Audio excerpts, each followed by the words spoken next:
Já a seguir, o Semanário Económico.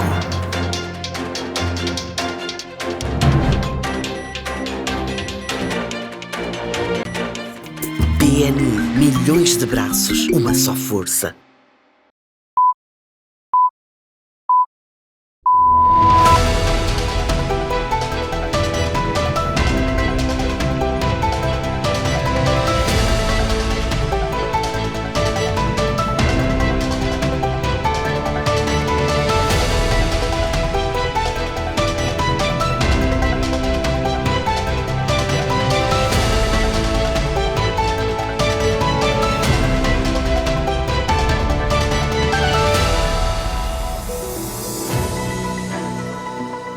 Boa noite, já está com o Semanário Económico num programa bastante diverso do ponto de vista de informação que consubstancia o atual dinamismo e tendência da economia de Moçambique.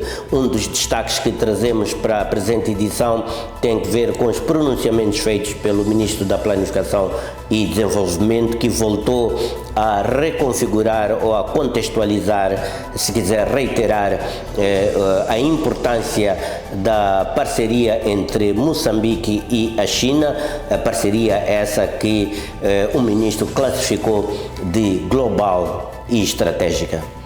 É com muita satisfação que reafirmamos que a República Popular da China é um parceiro estratégico para o nosso processo de desenvolvimento econômico e social em Moçambique, cuja intervenção inclui as áreas de infraestruturas, energia, transportes e comunicações, finanças, ciência e tecnologia, cultura, recursos minerais, agricultura, saúde, educação e desenvolvimento humano, cultura e turismo, apoio humanitário, segurança, governos locais e setor empresarial.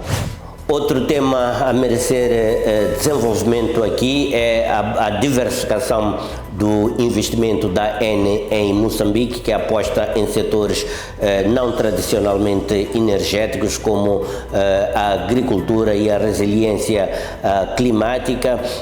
A ENE acredita que essa é uma forma de manter uma presença sustentável e inclusiva em Moçambique.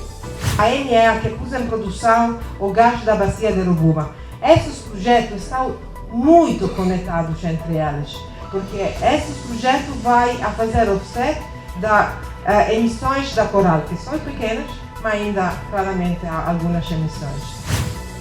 E vamos também nesta edição analisar o Plano de Recuperação e Crescimento Econômico PRES, uma medida anunciada pelo governo que se propõe alcançar objetivos ambiciosos a curto, médio e longo prazo, com uma implementação progressiva. Portanto, o economista Oldemiro Belchior é o nosso convidado no tema de fundo ou no destaque da presente edição, exatamente para compulsar sobre o conteúdo e o alcance deste PRES anunciado pelo governo. Com ele que então, e já posicionado em estúdio, que vamos esmiuçar algumas das principais dimensões deste plano de recuperação e crescimento econômico de Moçambique, o PRES. Tudo indica que este plano possa ser a boia de salvação para ajudar a relançar empresas que foram severamente afetadas pelos choques decorrentes da tensão pós-eleitoral. E este PRES fundamenta-se em promover o crescimento excluindo a indústria extrativa. Este é o Semanário Económico.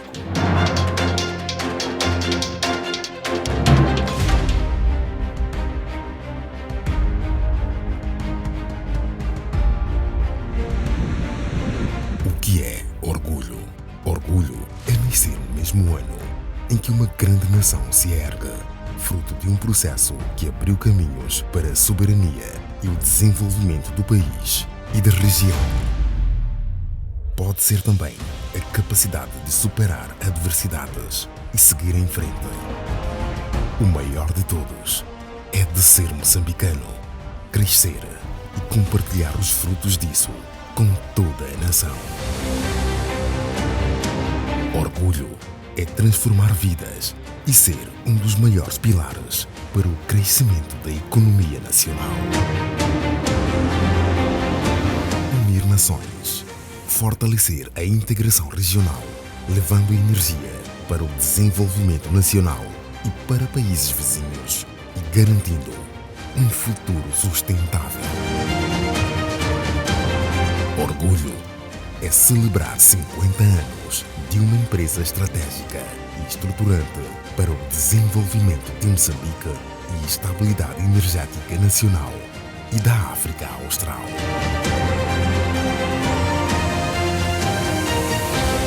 Kahora Bassa, 50 anos. O orgulho de Moçambique.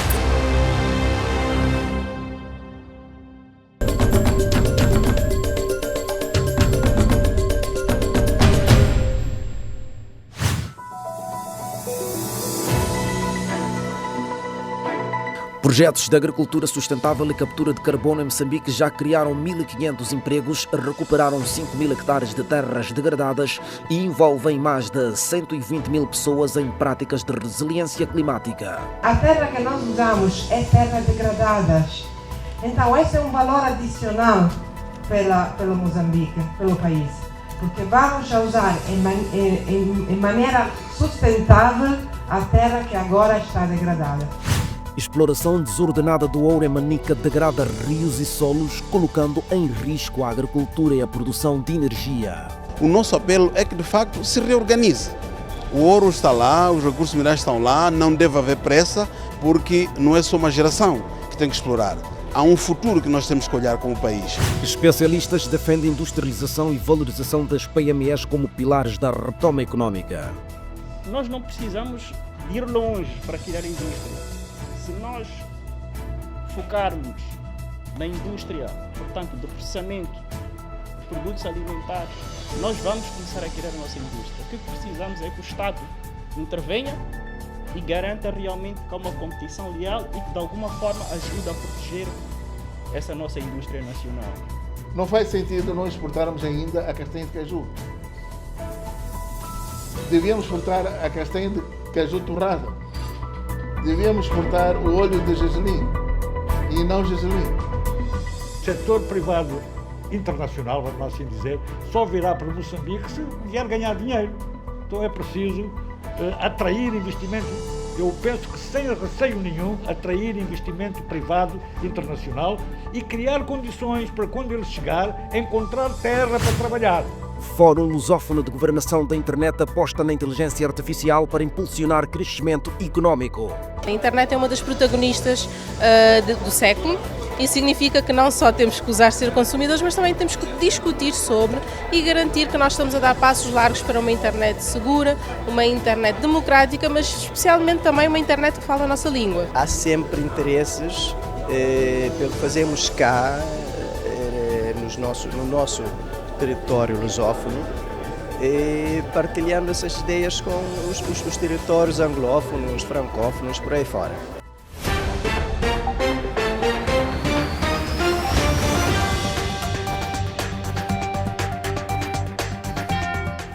The quality of education, we spoke about that.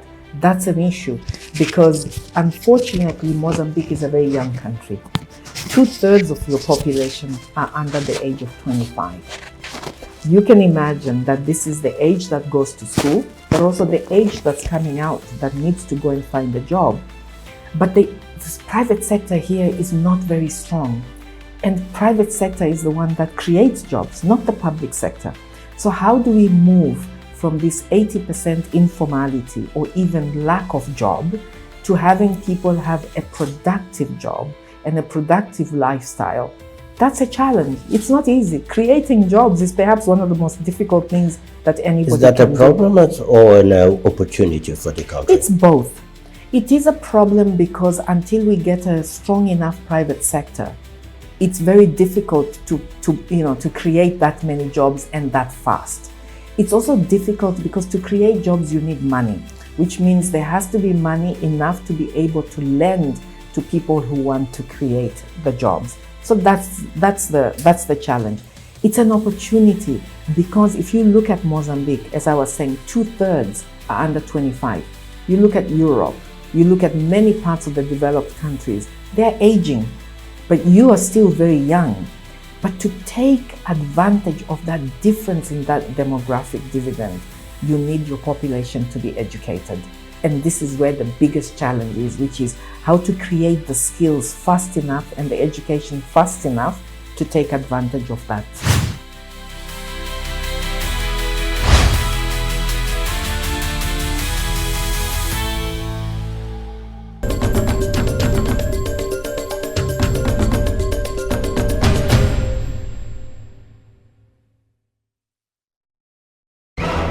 O debate sublinha que o plano de recuperação económica deve mobilizar 2,75 mil milhões de dólares norte-americanos e ir além do estímulo financeiro imediato, priorizando reformas estruturais, agroprocessamento, modernização fiscal e capital humano.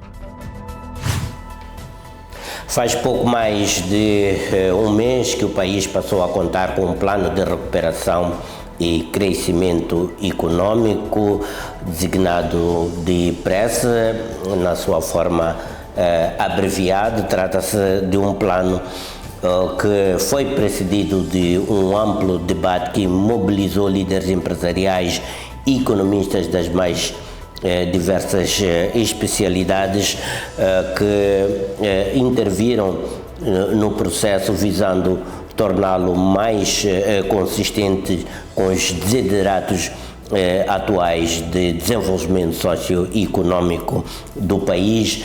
Os intervenientes defenderam que o plano deve ir além de um financiamento imediato, assumindo reformas estruturais que coloquem as pequenas e médias empresas no centro da atenção desta intervenção, a industrialização e também o agroprocessamento como mecanismos para promover uma efetiva e competitiva transformação estrutural da economia de Moçambique. As discussões sublinharam que os 2,75 mil milhões de dólares norte-americanos previstos para o plano devem ser direcionados para estimular a capacidade produtiva nacional, reduzir a dependência de importações e dinamizar cadeias de valor locais. Para o economista Eduardo Sengo, é urgente modernizar a administração fiscal. É preciso introduzir um sistema digital de pagamento de impostos internos, não é? Como parte desse processo de modernização. Então, era importante que começássemos imediatamente a fazer isso. Isto tem um impacto tremendo, pelo menos as estimativas que tanto que mostra, do ponto de vista daquilo que é as perdas que o Estado tem, do ponto de vista fiscal, interno e externamente.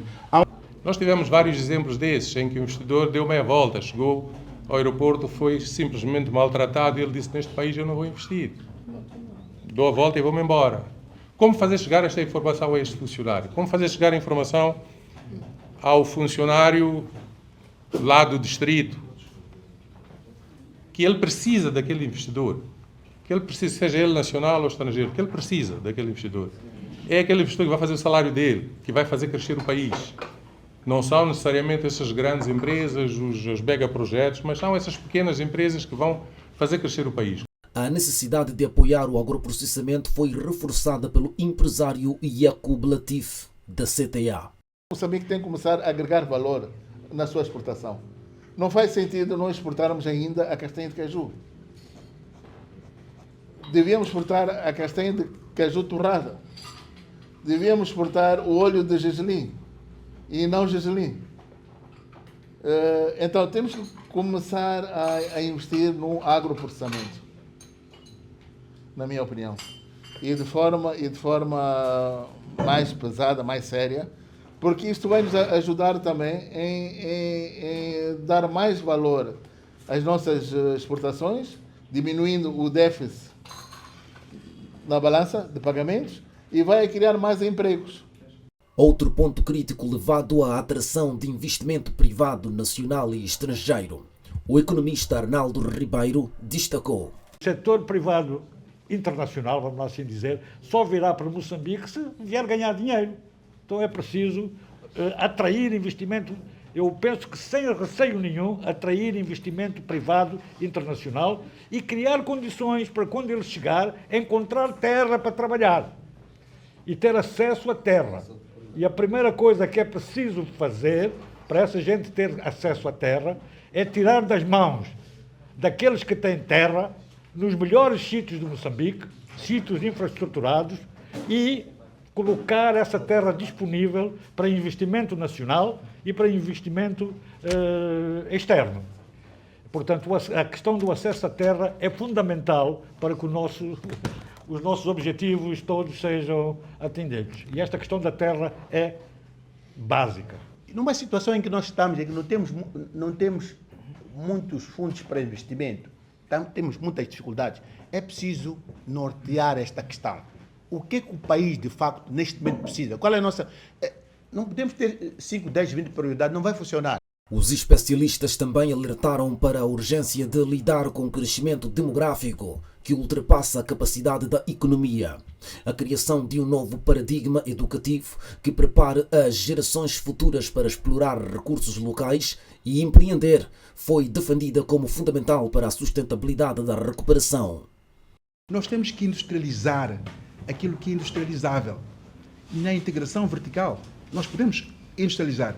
Nós produzimos, por exemplo, o coco, podemos produzir a copra. Nós produzimos algodão, podemos produzir a roupa.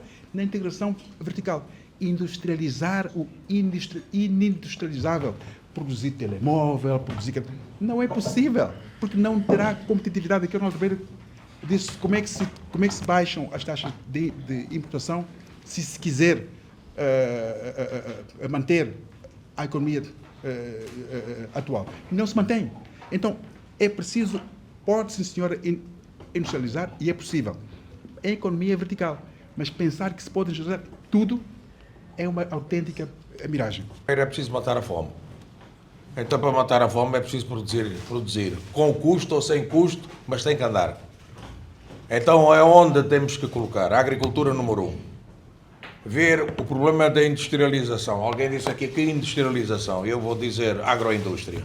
Se eu não conseguir transformar os produtos que eu produzo, então não hei de fazer mais nada. Nunca vou poder entrar na indústria de ponta, tecnologia de ponta.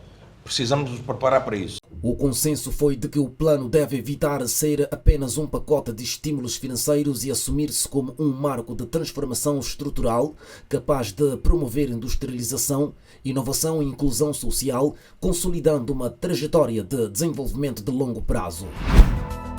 O PRES surge no momento em que Moçambique enfrenta recessão técnica, escassez de divisas, déficit orçamental e retenção do investimento.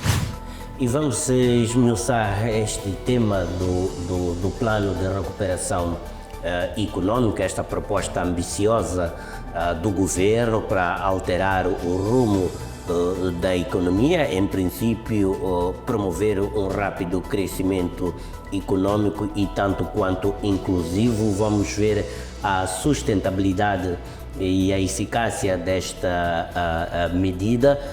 As opiniões são conforme tivemos oportunidade de acompanhar, mas conosco está Oldemiro Belchior, que já se debruçou sobre esta questão da recuperação econômica e esteve muito próximo também deste processo de elaboração deste preço. É com ele que vamos ver o virtuosismo, os méritos e também os desafios de implementação. Oldemiro Belchior, onde é que coloca neste momento o maior desafio desta proposta, deste desiderato governamental com este plano de recuperação econômica? Muito obrigado, João Carlos, pelo convite. Em primeiro lugar, eu gostaria de felicitar ao governo de Moçambique por ter lançado esta iniciativa num momento extremamente desafiante e complexo para a economia do país. O plano de recuperação e crescimento econômico, designado por PRES, é um instrumento de gestão macroeconômica que visa essencialmente revitalizar as atividades econômicas, promovendo um crescimento mais dinâmico, inclusivo e sustentável, através da implementação de um quadro de reformas fiscais, aduaneiras, financeiras e também, diria, regulatórias, que permitam criar um ambiente propício para a atração de investimento interno e externo, num momento em que a economia de Moçambique enfrenta desafios significativos. Eu diria que temos, de momento, alguns desafios à vista. O primeiro é como restabelecer a confiança dos agentes econômicos depois do forte embate que a economia sofreu e que culminou numa forte depressão econômica que se chama, né, Deep Depression, tanto que é comprovado pela recessão técnica do Produto Interno Bruto nos primeiros 6 meses de 2025, na ordem de 2,43% em média, e tudo indica que este plano possa ser a boia de salvação para ajudar a relançar empresas que foram severamente afetadas pelos choques decorrentes da tensão pós-eleitoral. Quando se fala de confiança, estamos a falar de restabelecer a confiança e integridade institucional. Esta confiança significa devolver a credulidade junto dos investidores privados sobre o potencial que Moçambique tem em termos de crescimento no médio e longo prazo. O país dispõe de vastos recursos, não só energéticos, naturais, minerais, mas também a nível do potencial agrícola ainda pouco inexplorado. E este press fundamenta-se em promover o crescimento excluindo a indústria extrativa, porque nós temos assistido um crescimento em 2 velocidades. Um crescimento que é movido, impulsionado pela exploração e produção do gás natural na bacia de Moçambique e na bacia do Rovuma, através de 2 grandes operadores. Um é a Sasol, na zona sul, nos blocos de Panda e Temane, e no norte temos a plataforma flutuante Coral Sul e futuramente a segunda plataforma Coral Norte, que é operado pelo consórcio Rovuma Venture, liderado pela italiana Eni. O que o governo moçambicano pretende é não focar-se na expansão das cadeias produtivas com base na exploração do gás. Olhando para o potencial existente nos setores tradicionais da economia, como a agricultura, a agroindústria, turismo, comércio, serviços, transformação digital, transportes, logística e energia também, como é que Moçambique pode se reerguer depois de uma crise profunda que esteve mergulhado, apostando em novas cadeias de valor com um potencial de crescimento e diversificação. E aqui o governo tem em mente os eixos da independência econômica, definiu 5 eixos da independência econômica. Primeiro, a autossuficiência. Segundo, a autonomia financeira. Terceiro, controle dos recursos.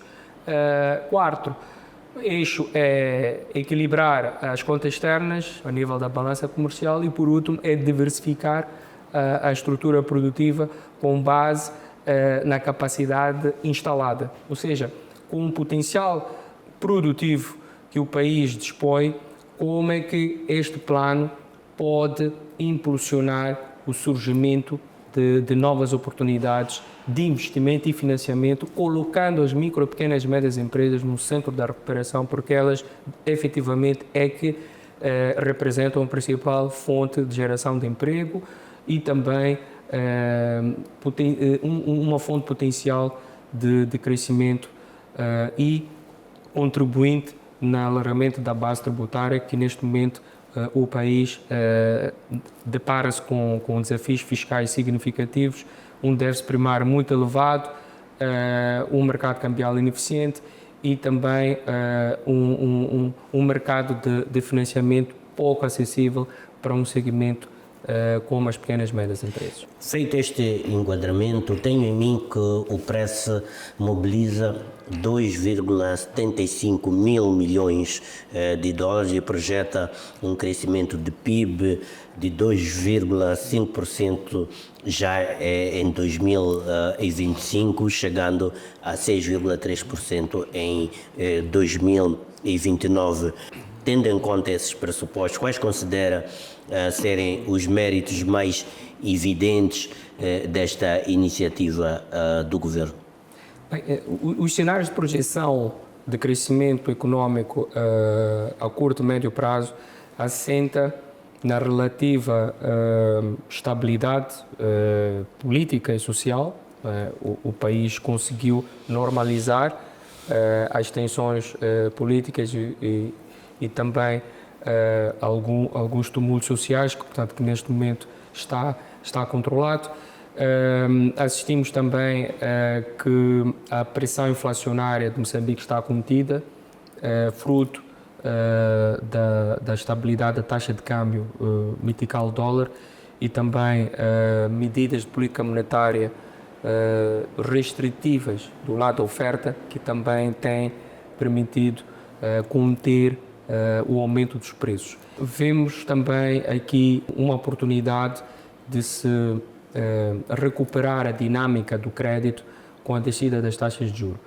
As taxas de juros no mercado de crédito têm vindo a abrandar, isso é manifestamente visto pelo desempenho da taxa de política monetária MIMO, está atualmente fixada em 10,25% e acredito no próximo CPMO desta semana devemos ter mais um corte na taxa de política e finalmente transitarmos para o nível de um dígito, que é já o objetivo monetário no âmbito do processo de normalização desta taxa de política de acordo com o Banco Central.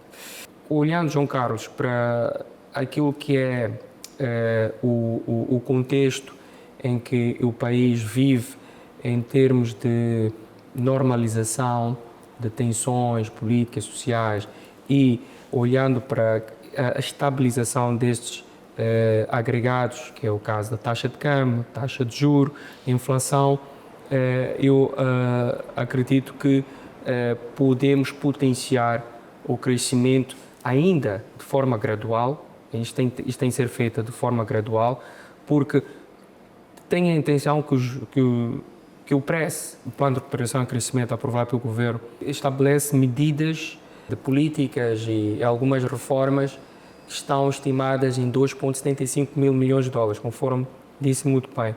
Mas a mobilização destes fundos será feita de forma gradual, progressiva, não é de uma única vez. Tanto que o plano é um plano de médio prazo, não é?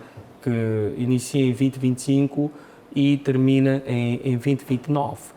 E o Governo também, na sua estratégia de desenvolvimento, está a desenhar novas soluções de financiamento para promover a iniciativa privada, sobretudo as que são promovidas pelas pequenas e médias empresas. Este plano assenta, sobretudo, na promoção e dinamização das pequenas e médias empresas. As pequenas e médias empresas, neste novo ciclo econômico, serão os protagonistas da recuperação. Ou seja, é olhando nas pequenas e médias empresas que estas medidas, quer de alívio fiscal, reformulação, ou seja, modernização do sistema de pagamentos na administração fiscal e também alívio do custo de vida, que é possível revitalizar o mercado do emprego, reduzir a evasão fiscal, reduzir assimetrias de informação e tornar a economia mais inclusiva, mais dinâmica e mais aberta. O PRESS tem uma estrutura que assenta em três pilares, designadamente a comunicação do governo, depois tem o quadro econômico financeiro e também o custo de vida. Esta arquitetura responde de forma eficaz aos desafios econômicos atuais? Claramente, eu diria que a comunicação do governo é um pilar estratégico essencial, porque é necessário criar maior proximidade entre o governo e a população. A forma como é disponibilizada, divulgada e disseminada a informação oficial sobre determinadas matérias que tocam a vida e o bem-estar das comunidades, é importante que esta estratégia de comunicação seja reformulada, seja mais inclusiva, seja mais próxima dos destinatários. Por isso, criou-se a Plataforma Nacional de Diálogo Inclusivo, em que o Governo espera acolher sensibilidades de diferentes agentes da sociedade, não só a população, o setor privado, parceiros, portanto, envolver todas as esferas da sociedade num debate franco, aberto, com vista a tornar possível a participação de todos os moçambicanos, dentro e fora de Moçambique, num processo de transformação económica e social do país. E esta comunicação tem que ser feita numa abordagem top-down, não é? De cima para baixo, envolvendo portanto, formas de diálogo aberto e que, portanto, esta informação possa ser transmitida nos canais apropriados, evitando a especulação ou falta de transparência, como nós temos vindo a observar no passado. Portanto, haver esta proximidade do governo, quando falo governo, não só a nível do Presidente da República, dos membros do governo, mas também a participação ativa dos governadores provinciais, dos administradores de distrito, representantes de conselhos municipais, em divulgar mais as medidas, as políticas, os impactos que essas intervenções têm no bem-estar das populações. E eu penso que este é um passo importante e vai permitir aqui reforçar a transparência e a credibilidade institucional que no passado não observamos. Já no segundo pilar, que eu acho que este é transversalmente relevante, é o quadro econômico-social. O quadro econômico-social, portanto, prevê algumas mudanças na estrutura de financiamento. O governo, atento à situação de descapitalização das empresas e ciente de que o financiamento é escasso e bastante oneroso no mercado, porque as fontes atuais têm como objetivo que é a maximização do lucro. E é importante, neste segundo pilar, se apostar em novas fontes ou mecanismos de financiamento que permitam promover o financiamento das pequenas e médias empresas. Eu aqui estou a referir do Banco de Desenvolvimento, que está em processo de criação, ainda numa fase embrionária, Fundo de Garantia Mutuária, que já existe uma arquitetura conceptual e operacional definida e acordos firmados com os bancos comerciais de importância sistémica, embora seja um mecanismo de colateralização das operações de crédito, mas é também um dinamizador relevante no provimento de liquidez para os mutuários, que são as empresas. Temos o Fundo de Desenvolvimento Econômico Local, o FIDEL, e a Caixa Econômica, que ainda está numa indefinição de como é que esta Caixa Econômica se vai materializar no terreno. Se vai ser por via da reestruturação do Banco Nacional de Investimento, o BNI, ou por via da remodelação ou reestruturação também do HPI, onde o Estado tem duas participações no capital destas duas entidades, tanto no BNI, que é 100% detido pelo Estado, e a HPI também existe uma participação direta do Estado moçambicano.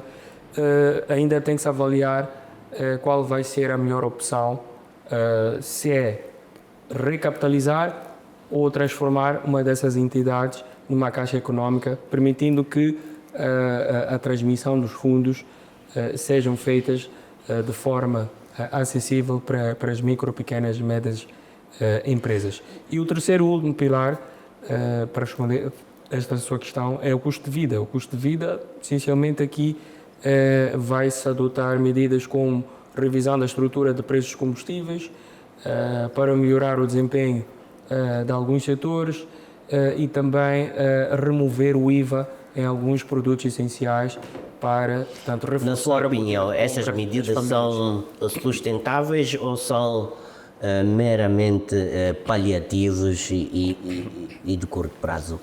Temos que analisar custo-benefício, não é? Na implementação destas medidas, porque há ganhos e perdas.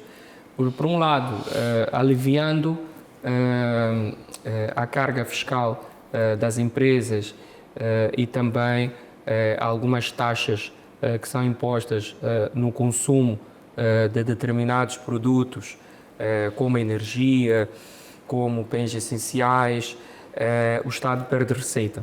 Perde receita e o déficit primário pode sofrer um agravamento e as pressões fiscais aumentarem, uma vez que existe uma dificuldade do Estado mobilizar receitas públicas para financiar a despesa corrente. Há ganhos e perdas, mas o objetivo, eu penso que ganha-se muito mais, perde-se alguma receita, mas temos mais indivíduos... Perder um pouco para depois ganhar muito mais. É custo-oportunidade, não é? Tem-se aqui a avaliar o custo-oportunidade implícito neste quadro de reformas, mas temos mais indivíduos bancarizados, temos menos informalidade na economia, portanto, havendo condições mais acessíveis em termos de consumo, e o consumo privado é uma variável determinante na equação do PIB. Sabemos que várias economias submersas cresceram em diferentes ciclos sustentadas por uma dinâmica do consumo privado.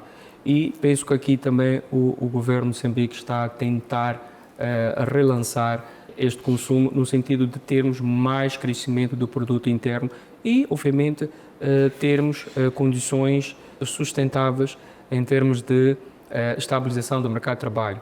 Portanto, aliviando o custo de vida das famílias, temos mais consumidores e temos, obviamente, mais população empregada. Este plano de recuperação e crescimento econômico prevê linhas de crédito bonificadas, cerca de 85 milhões de dólares e mais 500 milhões anuais em dívidas para importações essenciais. São instrumentos suficientes para revitalizar as pequenas e médias empresas e estimular o setor produtivo nacional? Sim, o setor produtivo está neste momento desestruturado, porque há, como nós sabemos, algumas dificuldades no acesso ao capital, o capital alheio é onoroso e estas linhas de financiamento bonificado vão permitir efetuar a transferência dos fundos a custos mais acessíveis em termos de taxa, porque usando o balanço de um banco comercial e o balanço de um banco de desenvolvimento é completamente distinto. Mesmo aquilo que é o core business de um banco comercial, assente basicamente no lucro, o banco de desenvolvimento tem um core business que assenta ou baseia-se na promoção do crescimento de projetos estruturantes. Há aqueles projetos em que existe insuficiência de capital, mas há um potencial de crescimento, diversificação. Este Banco de Desenvolvimento vai poder participar. Projetos onde a banca comercial tem menos apetite em financiar vão, portanto, ser transferidos para o balanço do Banco de Desenvolvimento, e temos também estes mecanismos de partilha de risco, como Fundo de Garantia Mutuária, que vai permitir os bancos comerciais desenharem linhas de crédito com taxas de juro mais flexíveis, diria. Podem ser taxas de juro variáveis ou fixas, mas mesmo que seja num regime de taxa variável, Tendo um mecanismo de colateralização firmado nesse acordo, então é possível fazer a transferência desses fundos a custos mais acessíveis. Do ponto de vista de divisas, das divisas eu diria que o desafio é mais complexo, porque o tema cambial está sempre subjacente ao comportamento da nossa balança comercial e nós temos historicamente um déficit estrutural na nossa balança comercial porque o país consome mais do que produz.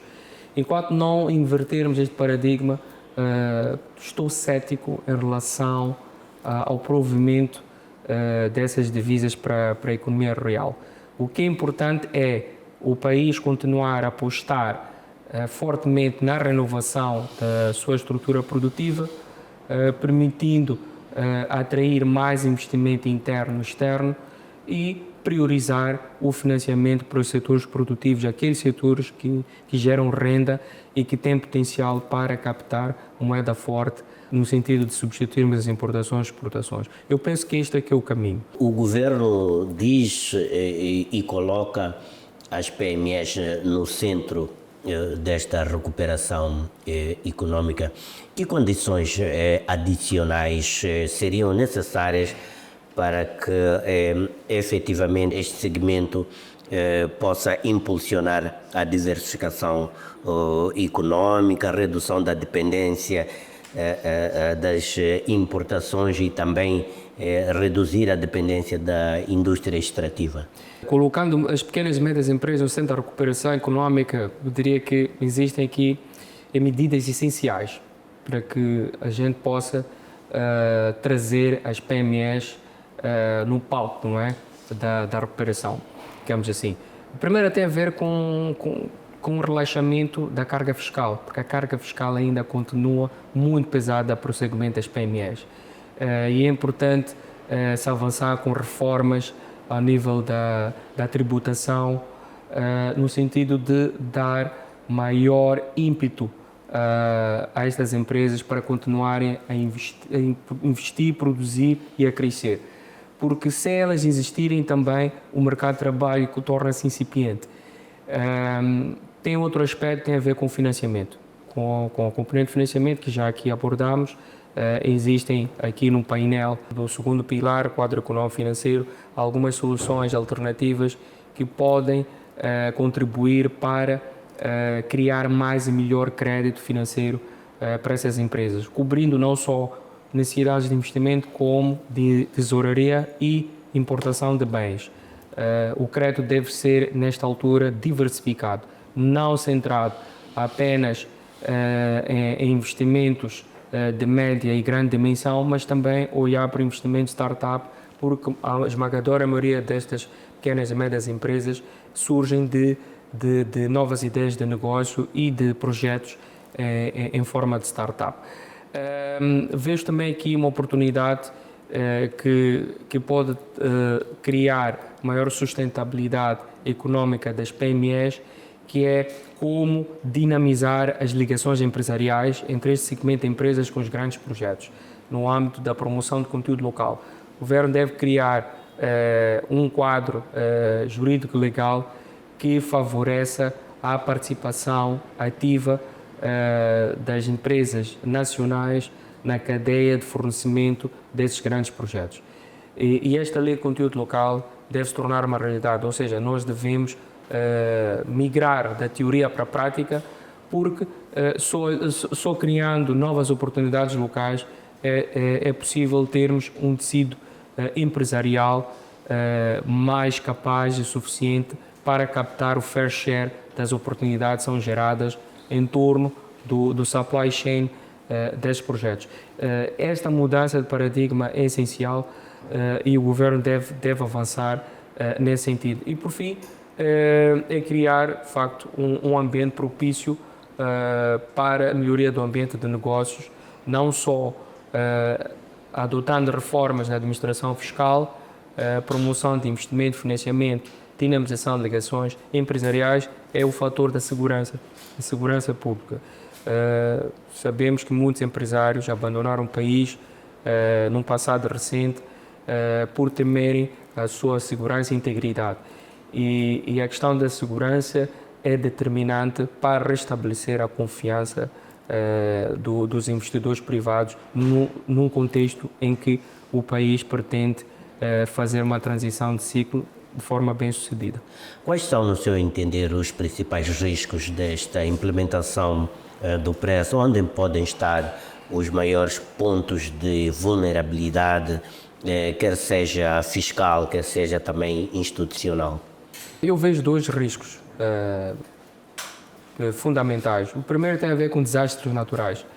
A economia moçambicana é extremamente vulnerável a choques climáticos e sempre que ocorrem fenómenos extremos, isso implica a destruição de infraestruturas, bens públicos e privados, e a economia retrocede. E como há um plano de revitalização económica e promoção de crescimento, se tivermos uma calamidade inesperada com impacto severo a nível do tecido produtivo, obviamente que algumas prioridades que estavam desenhadas para este plano devem ser revistas ou canalizadas para resolver a situação destas alterações climáticas. O segundo aspecto tem a ver com tensões pós-eleitorais, esse ciclicamente repetido em Moçambique, e obviamente conduz-nos a múltiplas interrogações e realidades desconhecidas. Isso é um peso. O que nós assistimos nas eleições passadas devido equipar após a proclamação de resultados e toda a agitação social de eleições no haver político, obviamente que isto implica diminuição de valor nas empresas, não só das empresas, como também das finanças públicas. Esses são dois riscos que podem comprometer e limitar a implementação e o sucesso deste plano. Primeiro, Bacio, muito obrigado por causa deste panorama. Conto consigo mais vezes no futuro para eventualmente analisarmos a execução de pilar a pilar ou eixo a eixo desta iniciativa de política económica do governo. Muito obrigado. Fizemos assim este apontamento, vamos então dar seguimento à nossa escalada informativa de acordo com o alinhamento que trazemos para a presente edição. No 76º aniversário da República Popular da China, o Ministro da Planificação e Desenvolvimento destacou a relevância da cooperação bilateral entre setores estratégicos e o alinhamento com a Estratégia Nacional de Desenvolvimento e o Parceiro Estratégico Global 2025-2029. Ao celebrar 76 anos da fundação da República Popular da China, Moçambique reafirmou a centralidade da cooperação bilateral e de desenvolvimento que tem mantido com este gigante asiático há já mais de 50 anos. O ministro da Planificação e Desenvolvimento, Salim Vala, destacou a China como um parceiro estratégico global de Moçambique, sublinhando que o país asiático foi o segundo maior investidor estrangeiro direto em Moçambique entre 2021 e 2023, com forte incidência para os setores das infraestruturas e também setores produtivos. A China reforçou em 2024 o seu papel como segundo maior parceiro comercial de Moçambique. O volume das trocas bilaterais alcançou 5,19 mil milhões de dólares norte-americanos, com exportações moçambicanas no valor de 1,81 mil milhões norte-americanos, compostas sobretudo por carvão mineral, castanha de caju, feijão, baor e macadâmia, produtos que beneficiam de protocolos fitossanitários e isenção de tarifas. Por outro lado, as importações a partir da China atingiram 3,38 mil milhões de dólares norte-americanos, com destaque para maquinaria pesada, materiais de construção, equipamentos eletrônicos e bens de consumo. É com muita satisfação que reafirmamos que a República Popular da China é um parceiro estratégico para o nosso processo de desenvolvimento econômico e social em Moçambique, cuja intervenção inclui as áreas de infraestruturas, energia, transportes e comunicações, finanças, ciência e tecnologia, cultura, recursos minerais, agricultura, saúde, educação e desenvolvimento humano, cultura e turismo, apoio humanitário, segurança, governos locais e setor empresarial. O ministro sublinhou ainda que a parceria com a China está alinhada com a implementação da Estratégia Nacional de Desenvolvimento e do Programa Quinquenal do Governo. Acrescentou que o recém-aprovado POMICO irá mobilizar e disponibilizar 800 milhões de dólares norte-americanos para financiamento empresarial através de mecanismos como o Fundo de Garantia Mutuária e o Banco de Desenvolvimento. Neste âmbito, estamos orientados para criar condições para ampliar o bem-estar da população, melhorar o ambiente de negócios, com tônica dominante para o estabelecimento de mecanismos de acesso ao financiamento pelas empresas, em particular as pequenas e médias empresas, a construção de infraestruturas socioeconômicas robustas, a simplificação e desburocratização de procedimentos para o funcionamento das empresas, com recurso à digitalização, potenciar as zonas econômicas especiais, as zonas francas industriais, bem como os parques tecnológicos e os centros de inovação, a modernização da agricultura e a promoção da indústria transformadora. Com estas iniciativas, prevê-se que o PIB de Moçambique passe de 2,2% em 2024 para 6,3% em 2029, suportado pela industrialização, modernização agrícola, digitalização e transformação de recursos naturais em valor acrescentado. Queremos hoje e aqui reafirmar o nosso compromisso com esta cooperação estratégica e que lança as sementes para os próximos 50 anos. Que esta parceria continue a ser um farol de progresso, onde Moçambique e a China caminham lado a lado, com coragem, inovação e esperança. Que juntos possamos construir um futuro onde o desenvolvimento seja inclusivo, sustentável e digno para os nossos dois povos.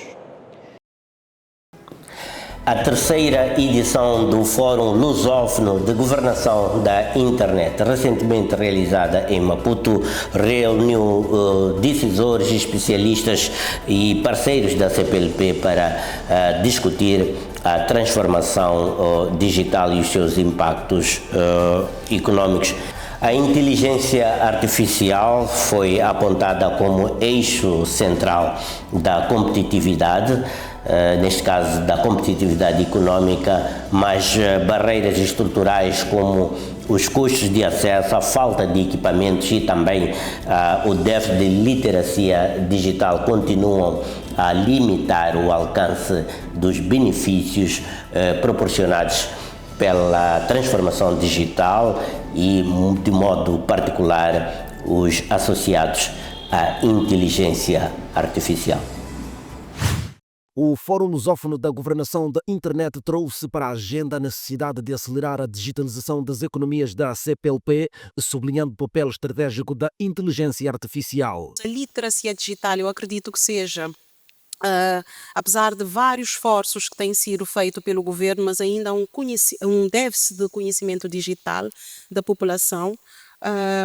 Por isso, e como a literacia digital, ela implica para além do acesso à internet, mas também a própria capacitação das pessoas. Eu acredito que esse será o calcanhar daqueles de todos dos países neste momento. Isso vai apresentando para a gente como uma relação de uma complexa desproteção social, ela é o primeiro obstáculo concreto, né? Então não existe um acesso à internet, não existe um acesso à inclusão digital, não existe acesso a nada quando a gente localiza isso num contexto em que o serviço ele não é oferecido da forma como deveria, pelas limitações inclusive de disputas territoriais, quando o acesso aos equipamentos é caro. Infraestrutura de conectividade, em que nós precisamos de modelos de negócios para viabilizar a questão do acesso a dispositivos e a questão do acesso a serviço de dados e também, por último, a capacitação da nossa população moçambicana com níveis de literacia baixos e habilidades para saber fazer e saber utilizar os equipamentos terminais.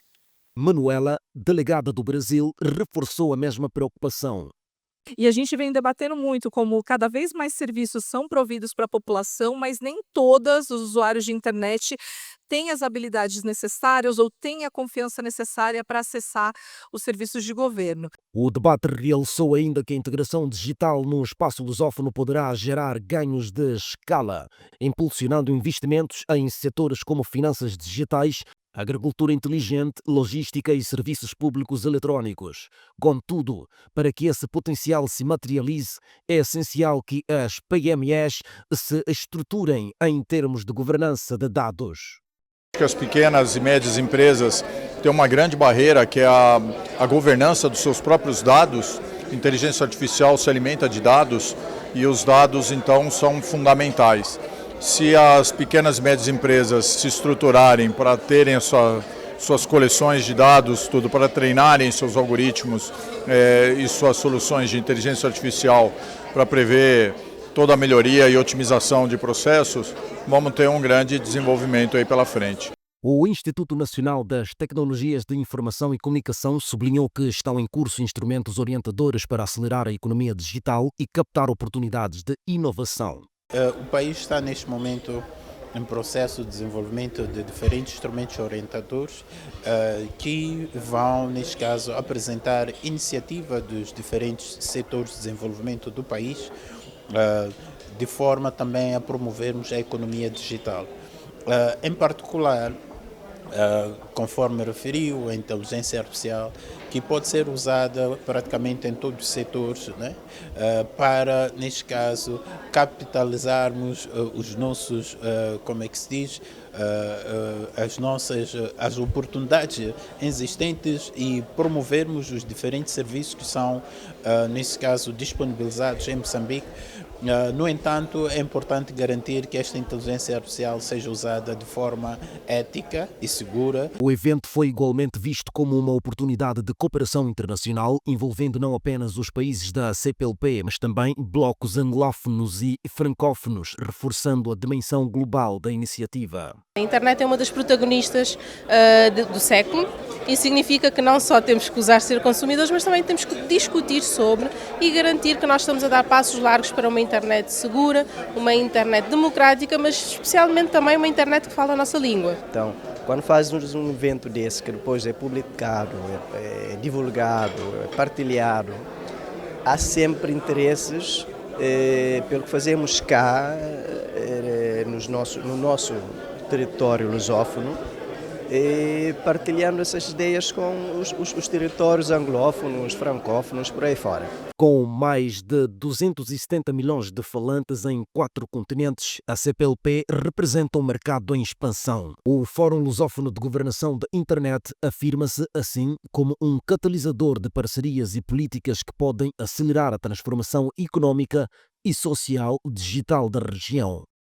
A mineração ilegal de ouro em Manica e o comércio também ilegal de rubis em Montepuez estão a custar milhões de dólares a Moçambique. As perdas estimadas são de mais de 50 milhões de dólares ano, somando-se aspectos da degradação ambiental e a desvalorização internacional dos recursos, colocando em risco o investimento privado e também a sustentabilidade da indústria extrativa em Moçambique. A exploração mineira em Moçambique continua a viver entre o potencial e os riscos. A mineração artesanal e ilegal de ouro tem transformado rios em lamaçais, comprometendo a agricultura e a produção de energia na barragem de Chicamba. O presidente do Conselho Empresarial da província, Alcides Cintura, alerta que a atividade, além de reduzir a arrecadação fiscal, ameaça a segurança alimentar e os ecossistemas locais. Fora de mineração, nós não estamos a proibir a exploração de recursos minerais, nem estamos a reclamar, simplesmente queremos que o seja feito com sustentabilidade e sem prejudicar os rios. Manica tem um histórico muito grande sobre os rios que correm desde o vizinho Zimbábue até a barragem de Xicamba. Estamos a falar de 2 braços, Revue e Rio Messica, essencialmente, que são rios que vão desaguar em Xicamba e são esses que produzem energia com tanta intensidade para trazer energia à província toda.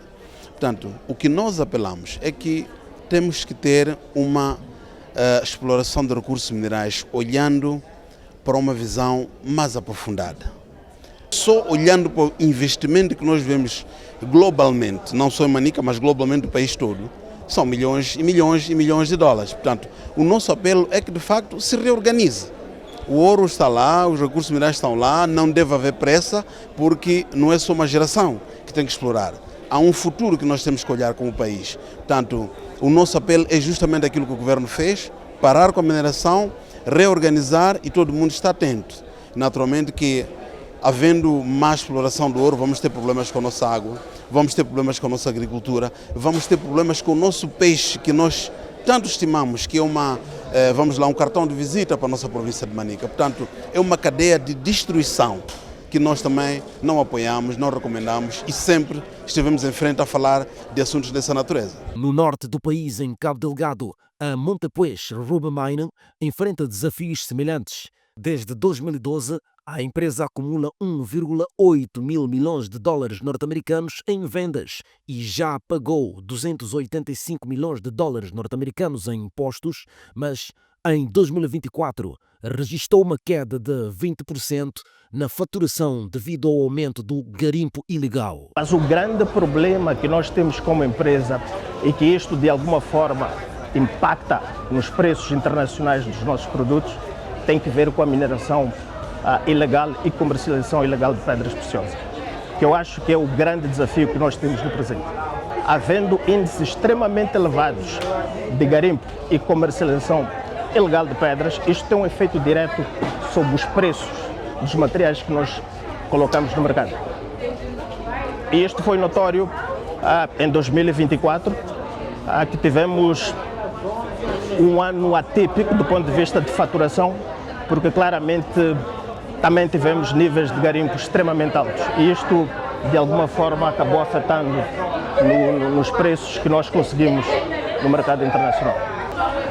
Em média, as nossas faturações andavam na casa dos 150, 140 milhões de dólares e o ano passado tivemos uma faturação anual que andou mais ou menos na casa dos 117 milhões de dólares, por aí.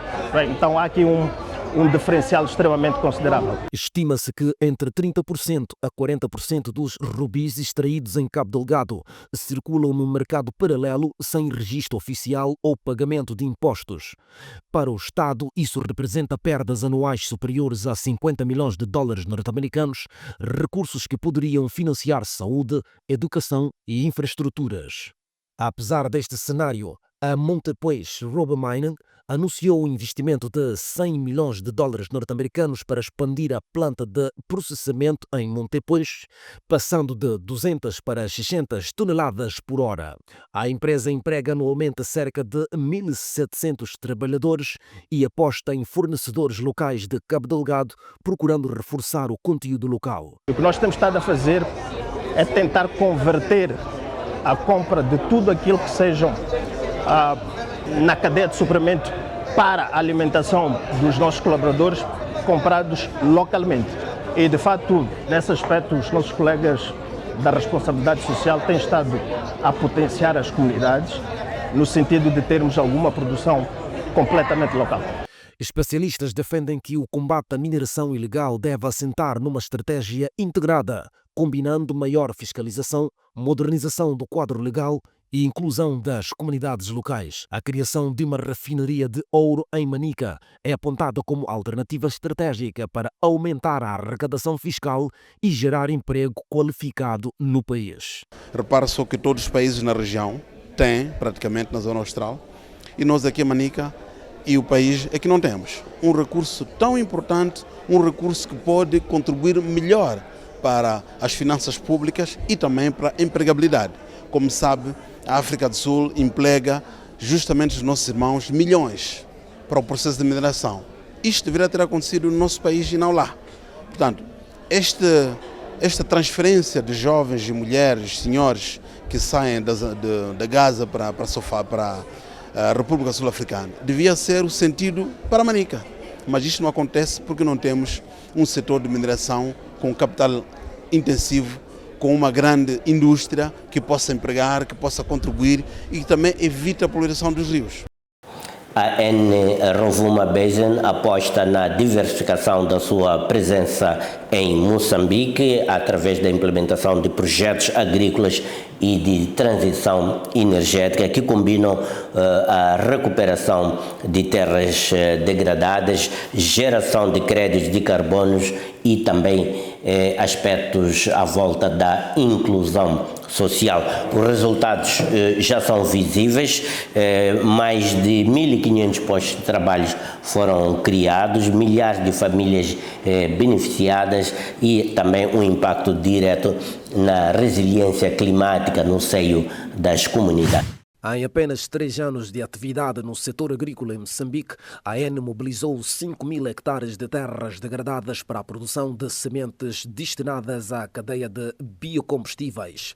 O investimento já resultou em mais de 1.500 postos de trabalho, envolvendo agricultores, comunidades locais e prestadores de serviços. Segundo a diretora-geral da N Rovuma Basin, Marica Calabresa, o objetivo final é a produção de óleo vegetal a ser utilizado nas biorefinarias da N em Itália, contribuindo para a descarbonização do setor dos transportes e inserindo Moçambique na cadeia de valor da mobilidade sustentável. O valor pelo país, porque temos megaprojetos como a Coral, que precisa de muitos investimentos, e temos projetos como este da agricultura, que precisa de muitos trabalhadores, farmers, fazendeiros. Esses são os que trabalham conosco nessas atividades. Paralelamente, decorrem iniciativas de captura de carbono em 4.000 hectares de floresta, envolvendo 120.000 pessoas em prática de uso sustentável dos recursos naturais. A AN garante que a atividade respeita normas internacionais, assegurando que não existe conflito com a produção alimentar. Na dimensão social, o programa de distribuição de fogões melhorados prevê entregar 600.000 unidades até 2027, beneficiando 2,5 milhões de pessoas, sobretudo mulheres e crianças, reduzindo em até 80% o consumo de lenha ou carvão e melhorando as condições de saúde das famílias. Mais recentemente, a empresa lançou um programa de agricultura sustentável que apoia 10.000 agricultores familiares com sementes, assistência técnica e reflorestamento. A iniciativa aumenta a produtividade, protege o solo e gera créditos de carbono, reforçando a resiliência climática. Esses projetos estão muito conectados entre eles, porque esses projetos vão fazer offset das emissões da Coral, que são pequenas, mas ainda claramente há algumas emissões. A ideia aí é que temos agricultores que cultivam seus produtos, por ser alimentares também. O que nós fazemos é ajudar-lhes, dando sementes a eles e criando ao perímetro da área cultivada uma cultivação de árvores que vão capturar carbono de maneira mais eficaz. Isso vai gerar créditos de carbonos, mas também vai ajudar muitos agricultores. Falamos de 20.000 agricultores, porque eles vão ter sementes e vão ter ajuda para cultivar a terra deles. Com este modelo, Moçambique posiciona-se como exemplo africano de transição energética justa, equilibrando os megaprojetos de gás natural com iniciativas inclusivas no setor agrícola e florestal. Este é o Semanário Econômico. Damos assim por integralmente realizada esta edição do Semanário Econômico. Foi um prazer ter contado com a sua companhia e desse lado aceito os nossos agradecimentos e convites renovados para um próximo encontro daqui a uma semana, sensivelmente. Até lá, tenha um período bastante produtivo. Voltamos a encontrar aqui na STV Notícias, o seu canal de eleição, na próxima quinta-feira, quando forem 22 horas, para mais um seu Semanário Econômico. Boa noite.